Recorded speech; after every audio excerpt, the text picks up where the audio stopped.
kali Mungkin keren ya. kali. Buahnya tapi ke bawah nanti dia berat semakin ya. Seperti beban hidup kita berdua berat. Enggak, kalau biasanya di lahan yang biasa kan buahnya segede gini. Tapi kalau di bonsai kecil. kayak bekul ya.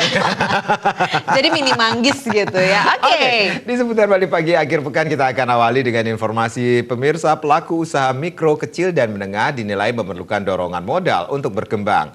Bantuan fasilitas terkait keuangan tersebut diyakini mampu meningkatkan produk usaha mereka. Utama yang dihadapi pelaku UMKM saat ini terletak pada sektor permodalan. Setiap UMKM sejatinya memiliki potensi untuk berkembang. UMKM harus didukung dalam bentuk apapun mulai dari pelatihan, pembinaan hingga modal.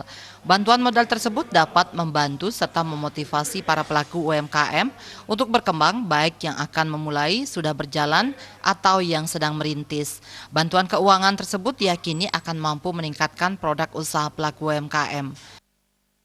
Kita harapkan kepada pemerintah daerah yang bisa memberikan ataupun perhatian khusus untuk kepada UMKM.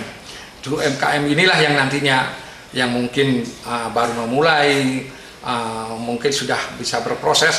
Inilah yang nantinya akan diharapkan oleh pemerintah bisa menjadi pengusaha yang jauh lebih meningkat ataupun lebih besar lagi. Selain modal di era revolusi industri 4.0, penerapan teknologi digital dinilai sangat penting.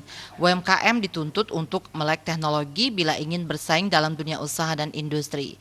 Penerapan teknologi digital sudah menjadi keharusan bagi UMKM agar bisa berkembang merambah pasar global. Selain itu, kolaborasi antara pemerintah dan dunia usaha dalam pendampingan UMKM guna mengakses pasar yang lebih luas, termasuk upaya melahirkan sumber daya manusia andal yang sangat dibutuhkan UMKM.